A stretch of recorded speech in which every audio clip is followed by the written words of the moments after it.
Assalamualaikum warahmatullahi wabarakatuh. Perkenalkan, nama saya Miftahul Ahsan. Di sini saya berkesempatan akan menjelaskan sedikit tentang pengertian daripada mubadalah. Mubadalah ini jika dilihat dari segi bahasa diambilkan dari bahasa Arab, yaitu badala yubadilu mubadalatan, yang artinya mengganti, menukar dan mengubah.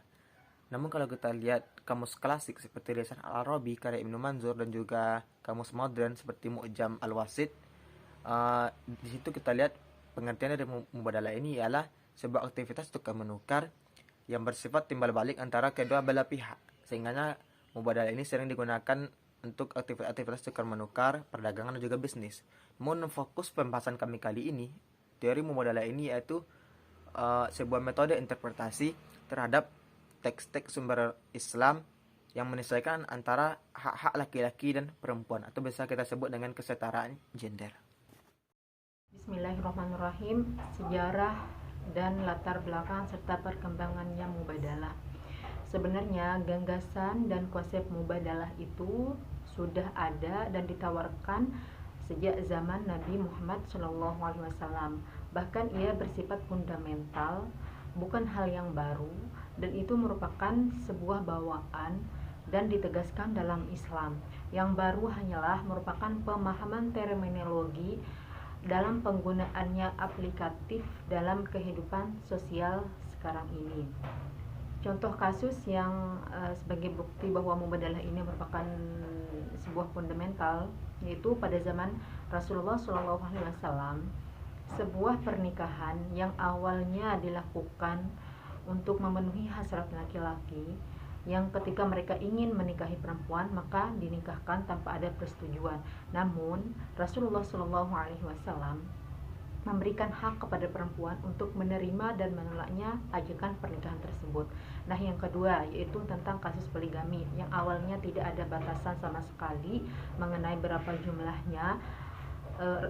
Nah, dengan Rasulullah yang akan paham Al-Quran, beliau membatasi bahwa poligami itu hanya bisa terhadap 4 wanita.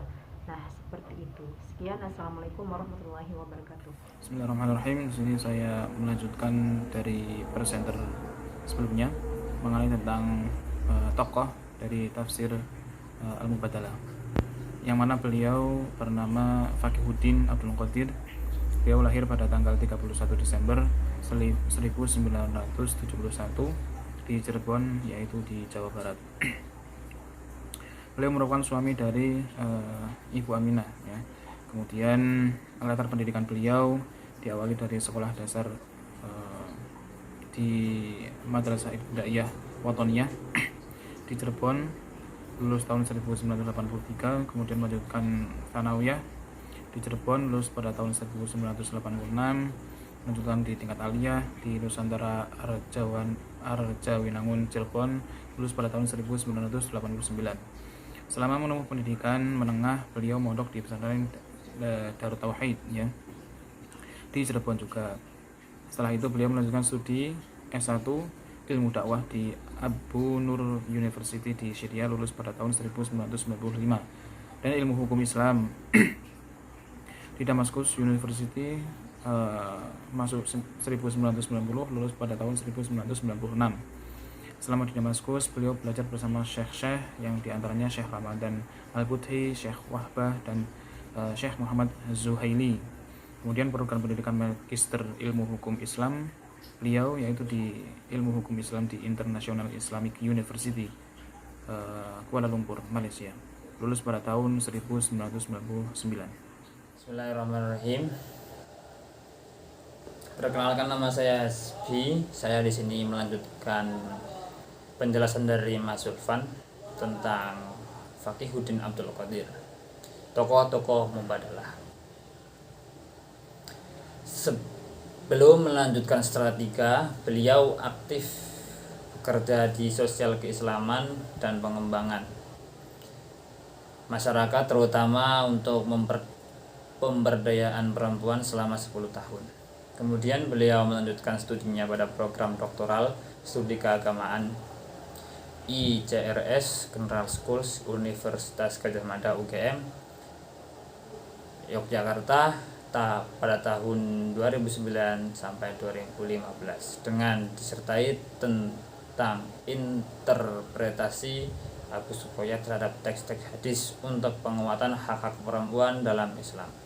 Mengenai pengalaman berorganisasi, selama di Damaskus, beliau aktif di Perhimpunan Pelajar Indonesia (PPI) dan Ikatan Cendekiawan Muslim Indonesia (ICMI). Dan selama di Malaysia, beliau menjabat sebagai Sekretaris Pengurus Cabang Istimewa Nahdlatul Ulama (PCINU). Dan setelah selesai studi di Malaysia, beliau bergabung dengan Rahimah Jakarta dan Forum Kajian Kitab Kuning. Kemudian beliau mendirikan Fahima Institute. Karya-karya beliau dalam penulisan sangat banyak sekali, di mana sejak tahun 2000 beliau aktif menulis di Republik Dirosah Hadis, di Suara Rahima mengenai isu-isu pendidikan dan hak-hak perempuan dalam Islam. Beliau juga merilis web mubadalah.com dan mubadalahnews.com untuk membuat blog tentang hak-hak perempuan dalam Islam. Selain itu, beliau juga banyak menulis buku seperti yang tertera dalam makalah kami. Mungkin itu yang dapat saya sampaikan, melanjutkan penjelasan dari Mas Sulfan. Kurang lebihnya mohon maaf, terima kasih. Selanjutnya ada metode pemaknaan mubadalah. Metode pemaknaan mubadalah ini berdasarkan pada 3 premis dasar, yaitu yang pertama, bahwa Islam hadir untuk laki-laki dan perempuan, sehingga teks-teksnya juga harus menyapa keduanya. Yang kedua, bahwa prinsip relasi antara keduanya adalah kerjasama dan kesalingan, bukan hegemoni dan kekuasaan. Yang ketiga, bahwa teks-teks Islam itu terbuka untuk dimaknai ulang, agar memungkinkan kedua premis sebelumnya tercermin dalam setiap kerja interpretasi. Berpijak pada 3 premis dasar ini, metode pemaknaan mubadalah berproses untuk menemukan gagasan-gagasan utama dari setiap teks yang dibaca, agar selalu selaras dengan prinsip-prinsip Islam yang universal dan berlaku bagi semua orang, baik itu bagi laki-laki maupun perempuan. Teks-teks yang secara khusus menyapa laki-laki maupun perempuan adalah teks-teks yang parsial dan kontekstual, yang harus digali makna substansialnya dan diselaraskan dengan prinsip-prinsip Islam. Assalamualaikum warahmatullahi wabarakatuh. Perkenalkan, nama saya Daniel Rizaldi. Di sini saya akan menjelaskan sedikit tentang cara kerja metode pemaknaan mubadalah terhadap teks sumber Islam, yaitu ada 3. Yang pertama yaitu menemukan dan menegaskan prinsip-prinsip ajaran Islam dari teks yang bersifat universal sebagai pondasi pemaknaan, baik prinsip yang bersifat umum melalui seluruh tema maupun bersifat khusus untuk tema tertentu. Prinsip-prinsip inilah yang menjadi landasan inspirasi pemaknaan seluruh rangkaian metode mubadalah. Sedangkan yang kedua, langkah kedua yaitu menemukan gagasan utama yang terekam dalam teks-teks akan kita presentasikan. Langkah kedua ini secara sederhana bisa dilakukan dengan cara menghilangkan subjek dan objek yang ada di dalam teks. Sedangkan yang ketiga, menurunkan gagasan yang ditemukan dari teks yang lahir dari proses langkah kedua kepada jenis kelamin yang tidak disebutkan di dalam teks. Mungkin itu saja penjelasan simpel ya. Terima kasih. Assalamualaikum warahmatullahi wabarakatuh. Perkenalkan, nama saya Muhammad Al-Fahid Maulana. Saya izin akan melanjutkan presentasi mengenai tafsir mubadalah dari teman-teman sebelum saya. Saya akan menerangkan tentang langkah-langkah penerapan tafsir mubadalah. Saya akan menunjukkan 2 ayat yang sering digunakan oleh kaum mubadalah tentang ikon metode tafsir mereka. Yang pertama mengenai waris, kedua mengenai iddah. Mengenai waris, lidzakari mislu hadzil unsayayn, laki-laki mendapatkan jatah waris 2 kali lipat perempuan. Secara tekstual, ayat ini ditunjukkan karena pada zaman dahulu memang laki-laki 100% menanggung beban nafkah keluarga. Perempuan hanya di rumah mengurus keluarga.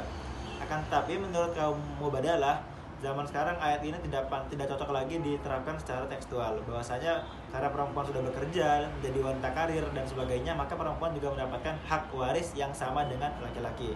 1. Kedua, tentang ayat iddah. Iddah adalah masa penantian istri untuk menikah kembali setelah dia ditinggal wafat oleh suaminya.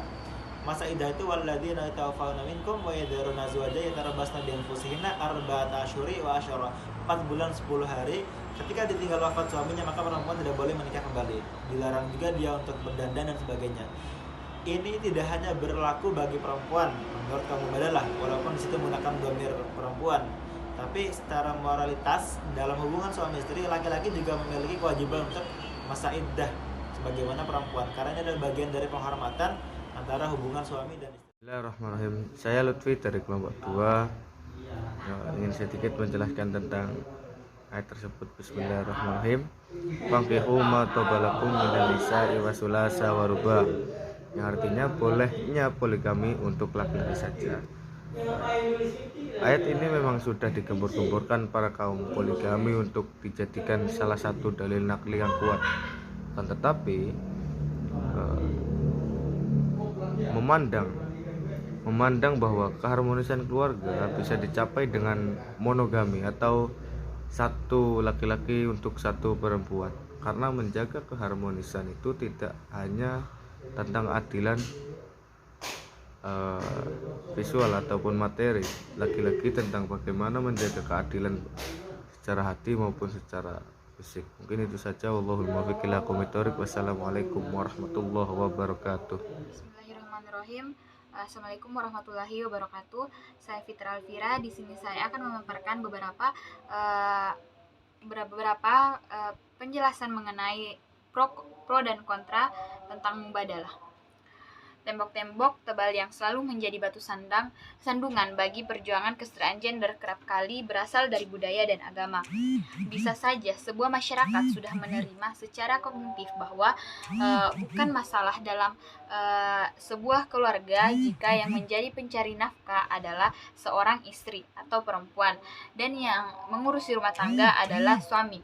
Tetapi budaya belum tentu menerima pernyataan tersebut hingga tetap saja keluarga tersebut menjadi pergunjingan di lingkungannya. Adapun tembok yang jauh lebih kuat dari budaya adalah agama. Disebut lebih kuat daripada agama, disebut lebih kuat daripada budaya karena yang pertama, mayoritas agama terlahir saat ketidaksetaraan gender masih dianggap kewajaran. Kita tahu gerakan perempuan adalah produk sekitar abad 18. Saat agama-agama sudah mapan dalam pemahaman, dan yang kedua agama melahirkan budaya, sedangkan budaya saja begitu sulit untuk berubah, apalagi budaya yang berlandaskan agama, karena adanya nilai sakral dalam budaya yang disebut terakhir. Dan yang Kiroah Mubadalah menyadari dengan baik tembok-tembok tersebut dan memilih untuk mencoba meruntuhkan tembok pemahaman agama dengan harapan agar budaya yang terlahir dari pemahaman agama itu pun sudah terfilter dengan paham kesetaraan gender. Dengan demikian, Kiroah Mubadalah paling tidak berlandaskan kepada beberapa asumsi dasar. Yang pertama, pemahaman keagamaan berbentuk budaya. Yang kedua, agama berdasar pada teks suci yang tidak mungkin berubah, dan yang mungkin berubah adalah pemahaman terhadap teks suci tersebut. Dan yang ketiga adalah pemahaman keagamaan bisa berubah jika ada kiroah berbeda terhadap teks suci. Dan yang keempat, pesan-pesan teks suci sesungguhnya adalah pesan-pesan kesetaraan yang menjadi teks ketidaksetaraan akibat cara baca dan konstruk kitab suci yang memang lahir di sebuah sejarah ketidaksetaraan gender tersebut. Baki Suzati, di sini saya akan melanjutkan materi yang sudah dibahas oleh teman saya yaitu Fitra tentang pro dan kontra. Langsung saja, secara distinction, laki-laki dan perempuan memang berbeda jenisnya. Namun, baik laki-laki maupun perempuan mempunyai peluang dan potensi untuk mengaktualisasi dirinya di hadapan Allah. Karena posisi perempuan dan laki-laki di dalam Islam itu sama. Persamaan ini dapat dilihat dalam 3 hal, yaitu dari segi kemanusiaan, balasan pahala dan dosa, serta Islam tidak membenarkan adanya perlakuan tidak adil di antara manusia. Ada beberapa ayat dan hadis yang menjelaskan tentang hak asasi perempuan yang belum diberikan aturan hukum ataupun undang-undang di muka bumi ini. Hal ini bisa kita lihat pada adanya hak waris pada perempuan. Islam memberikan hak perempuan setengah bagian dari laki-laki. Ketentuan ini bukan berarti kedudukan perempuan itu lebih rendah daripada laki-laki. Karena walau hanya mendapatkan sebagian dari bagian laki-laki, tetapi untuk menafkahi tidak dibebankan kepada perempuan. Begitulah letak keadilan syariat Islam. Allah telah menetapkan adanya aspek keseimbangan dan kesetaraan tanggung jawab antara laki-laki dan perempuan. Perempuan tidak lagi tertindas secara fisik dan intelektual, tetapi mereka turut menentukan kemajuan peradaban ini. Mubadalah merupakan salah satu konsep dalam kesetaraan gender yang menekankan pada kemitraan antara kerjasama dari dua orang yang berrelasi untuk sama-sama berkontribusi sesuai dengan kemampuan masing-masing, sehingga keduanya dapat mengambil manfaat dari kerjasama tersebut. Prinsip kesalingan menjadi pandai dari konsep mubadalah yang sejalan dengan fitrah bahwa manusia tidak bisa hidup sendiri, melainkan berdampingan dengan manusia lainnya. Allah Subhanahu wa Ta'ala menciptakan manusia laki-laki dan perempuan, di mana keduanya menjadi subjek dari kehidupan, sehingga posisi keduanya setara, yaitunya kesetaraan gender. Konsep ini menjadi konsep yang relevan untuk diterapkan dalam pengasuhan anak, sehingga anak dapat belajar tentang kesetaraan gender sedini mungkin. Assalamualaikum warahmatullahi wabarakatuh. Untuk pendapat saya mengenai mubadalah, mubadalah ini hadir untuk mengatasi keterbatasan literal teks yang seringnya hanya menyasar kepada perempuan saja ataupun kepada laki-laki saja. Padahal pesan yang ingin disampaikan bersifat umum dan mencangkup kedua belah pihak tersebut. Saat mengimplementasikan perspektif tafsir Al-Quran ataupun hadis, penerjemah mesti memastikan bahwa teks-teks ataupun norma-norma kehidupan dapat tersampaikan kepada laki-laki dan perempuan. Mungkin itu saja. Wassalamualaikum warahmatullahi wabarakatuh.